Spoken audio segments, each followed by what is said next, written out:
안녕하세요 여러분, 월요일 아침 상승미소입니다. 지난 한 주 고생하셨다면 월요일은 희망을 갖고 새롭게 출발하는 3월이 됐으면 하는 바람입니다.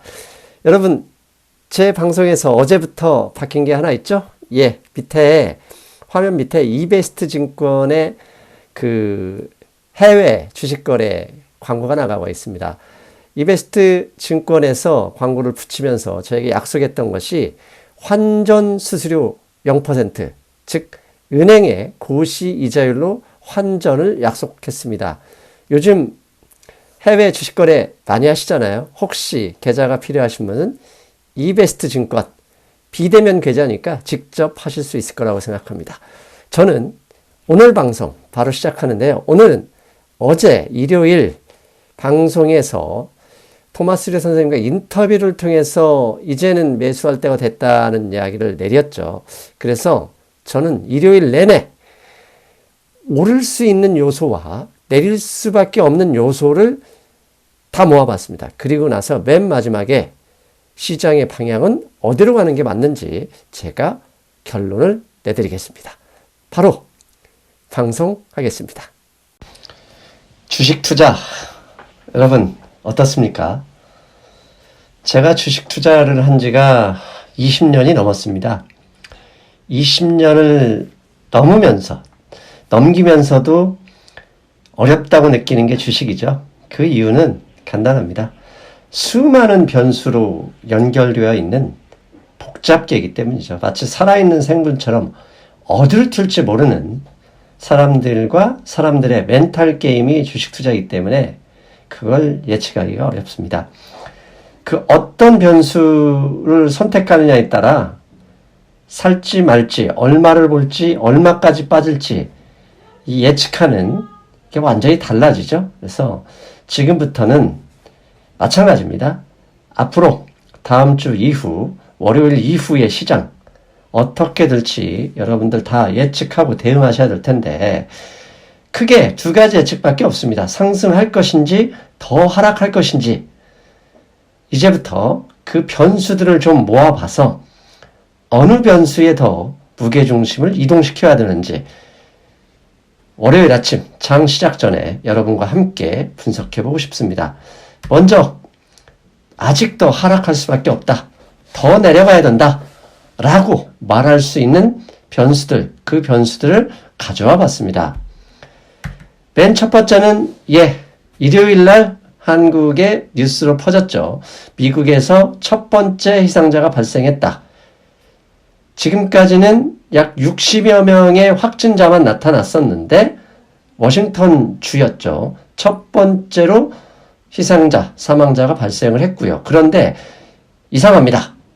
그 사람 여행 이력을 보면 단 한 번의 해외여행 경력이 없는 분이었어요. 그런 것으로 볼 때 이거 미국 전체에 다 퍼지는 게 아니라 이 두려움, 아직 시작도 안 했는데 지난주에 그렇게 다 겁나게 빠졌는데 이제 본격적으로 이름을 얘기할 수 없는 그 볼드모트, 그게 퍼진다면 어떻게 되지? 아직 멀었어. 이런 생각 충분히 할 수 있죠. 그러다 보니 뉴욕타임스에서 이런 뉴스가 나왔어요. 미국에서 이게 전체적으로 다 퍼지면 어떻게 할 것인데 이런 의문을 던진 기사였죠. 한마디로 말씀드리면 미국 아직 시작도 하지 않았어. 이 얘기죠. 앞에서 보여드렸던 그 월스트리트 저널 기사나 지금 보시는 뉴욕타임스의 기사나 거의 흐름은 일맥상통한다 이렇게 말씀드릴 수 있죠. 그러다 보니 이제 지난주에 골드만삭스가 2020년 미국 S&P 500 기업의 순이익 성장률이 제로에 가까울 것이다. 1분기 경제 성장률은 예상치보다 당연히 빠지는 거고 문제는 2020년 1년 내내 2019년과 비교해서 2020년에 기업 이익 성장률이 최소한 8% 이상 될 것이다 라는 게 작년에 이게 컨센서스였는데 골드만삭스가 올해 기업 순이익 성장률이 제로다. 한마디로 작년하고 다를 바 없다. 그러면 작년하고 올해 순이익이 제로라면 주가가 작년하고 똑같아야 된다는 얘기죠. 그래서 아직도 멀었다 이렇게 주장할 수 있죠. 또 하나 이제 한국 시장에 대한 이야기죠. 조선일보 3월 1일자 뉴스입니다. 최근에 이 벌어진 그것 사태 때문에 공매도 세력만 신이 났다. 5% 금리에도 불구하고 그냥 물량 쓸어간다. 한마디로 공매도는 뭐죠? 앞으로 더 내려갈 거라고 예상하는 사람들이 주식을 빌려서 매도하겠다는 얘기죠. 5%가 작은 금리가 아니잖아요. 적은 금리가 아니죠. 현재 기준금리가 1.25%를 감안해도 높은 부채 부담인데도 불구하고 그냥 배팅하는 거죠. 한마디로 더 하락할 수밖에 없고 저렇게 공매도 세력이 많다는 얘기는 추가 하락 여지가 충분하다. 이렇게 해석할 수도 있겠죠. 또 한 가지.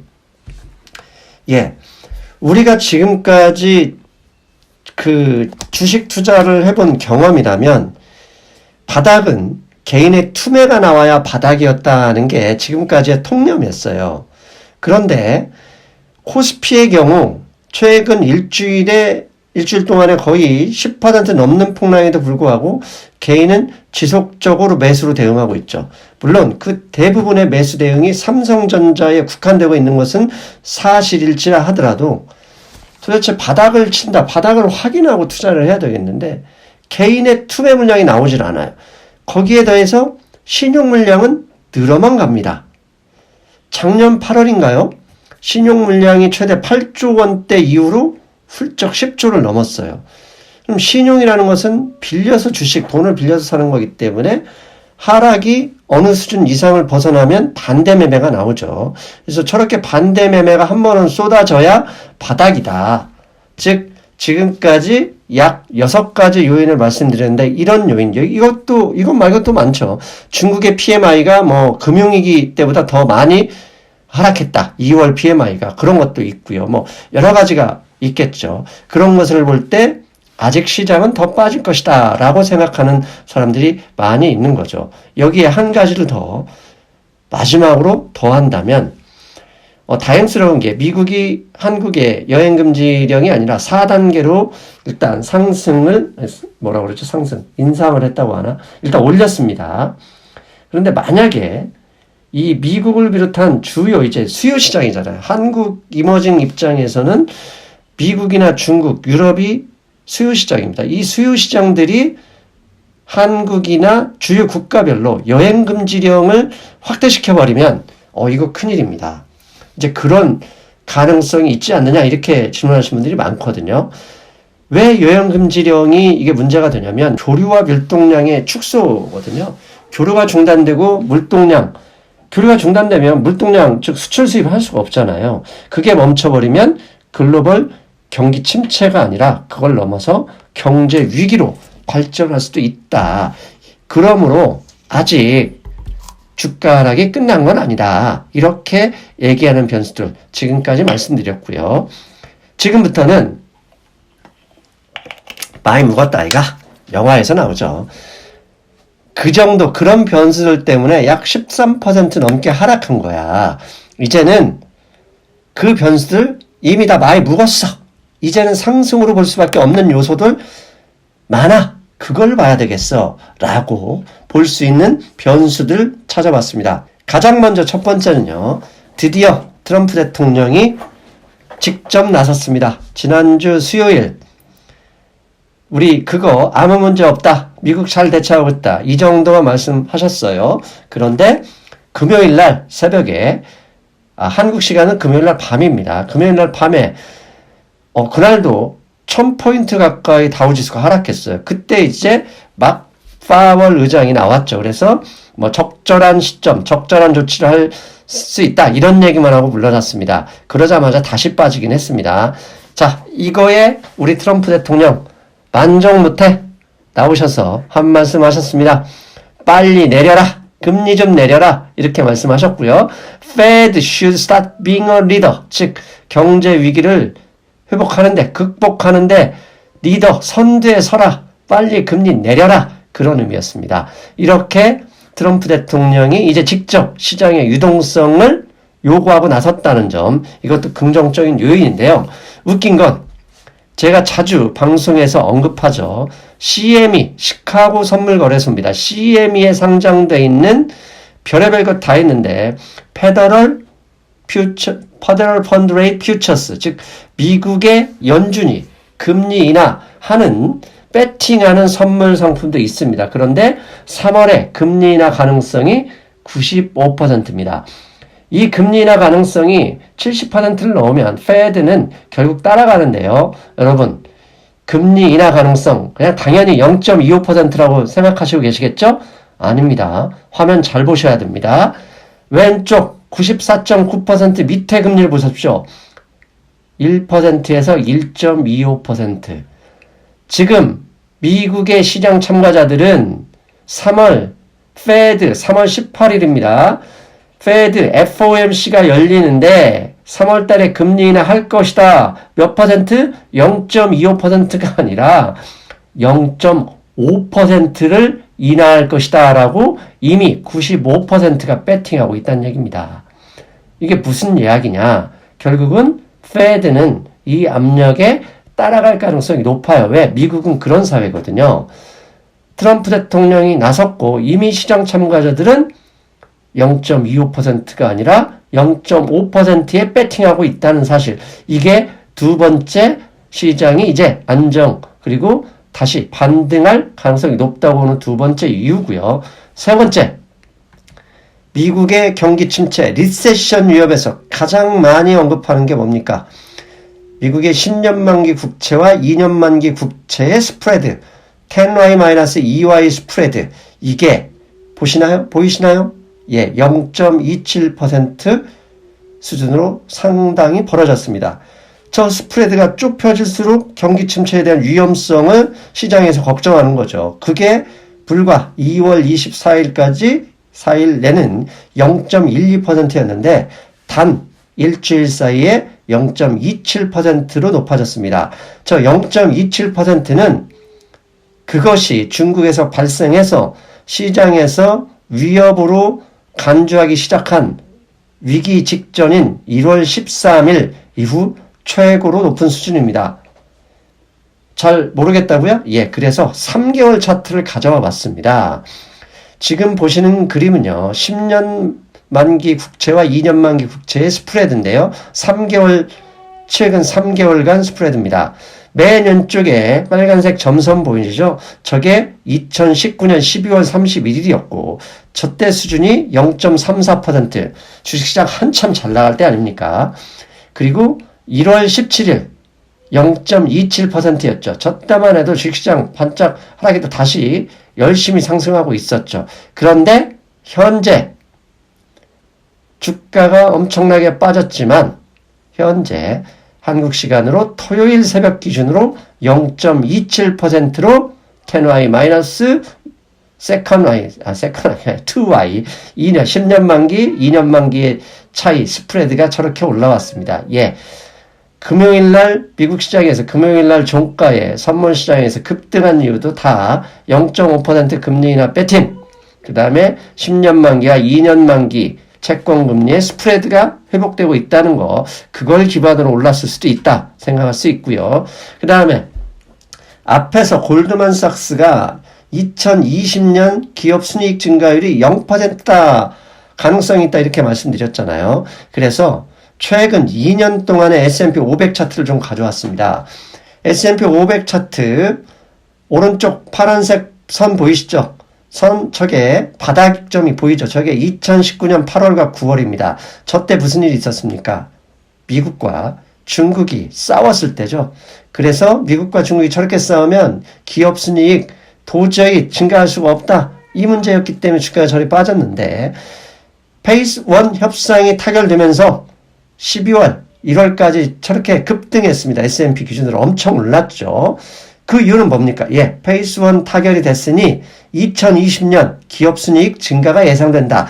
이 재료로 올랐고요. 그런데 골드만삭스가 말했던 것처럼 리포트에서 말한 것처럼 순이익 증가율이 0%다. 그러면 2019년 8월 수준으로 복귀한 겁니다. 그런데 주가 S&P 500 보이시죠? 예, 골드만삭스가 예상한 대로 0%면 현재 주가가 바닥이다. 이렇게 말씀드릴 수 있는 거죠. 오히려 반대로 2020년, 2019년도보다 마이너스다.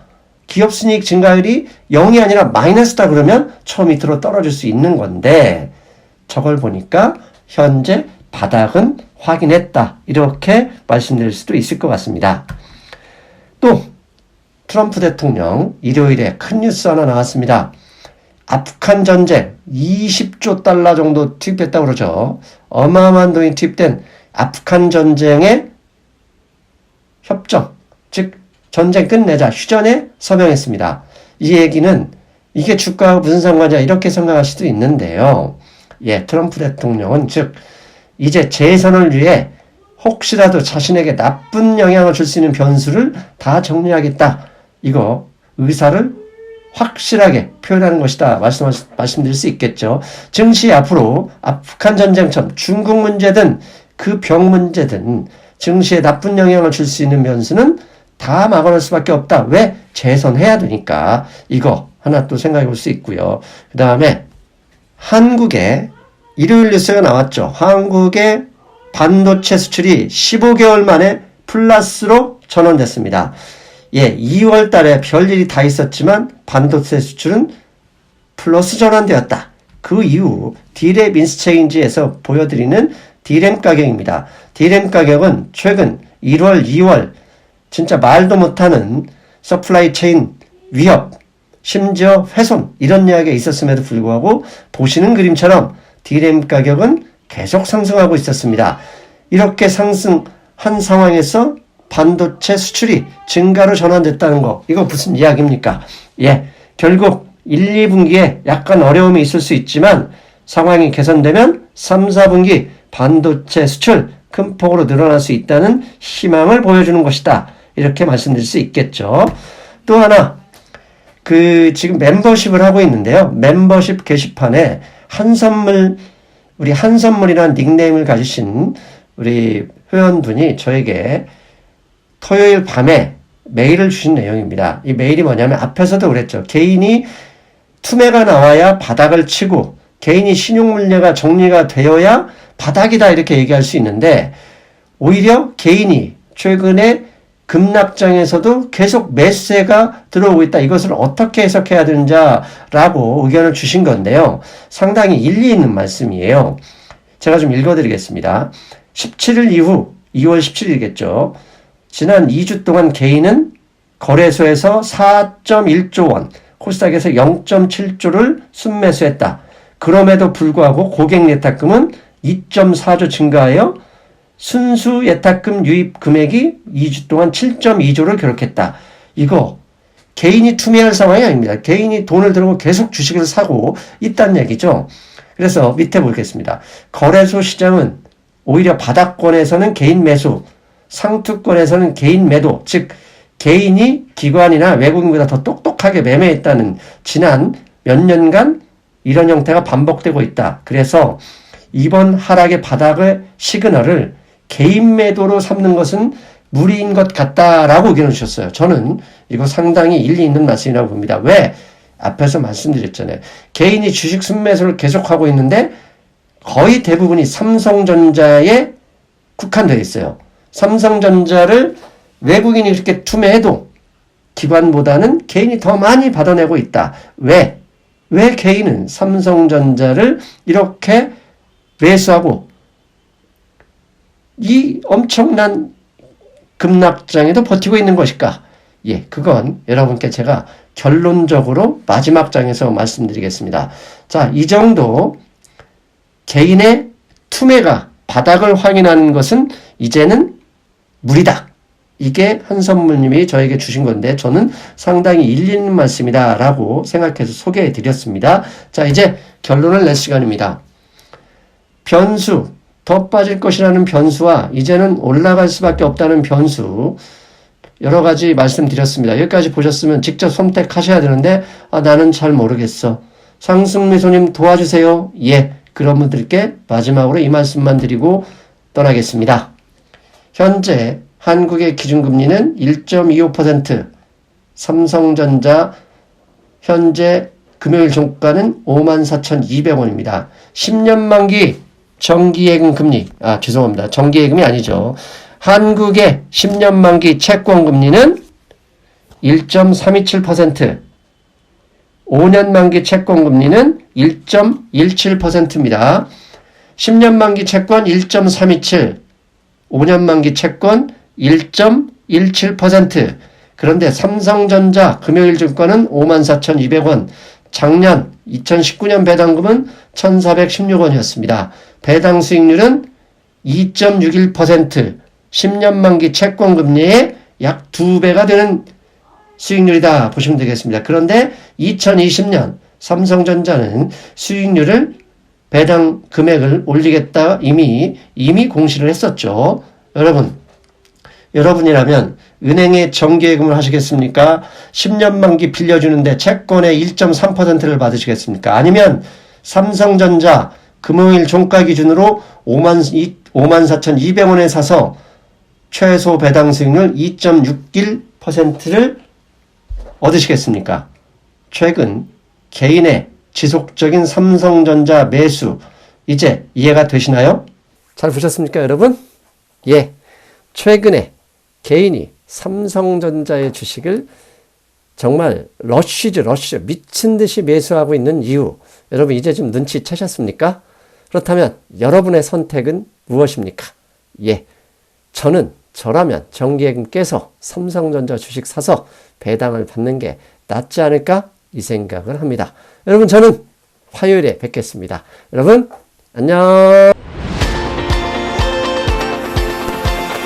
해외 주식은 하고 싶은데 환전 비용 때문에 부담이신가요? 환율 우대 100% 이베스트 투자증권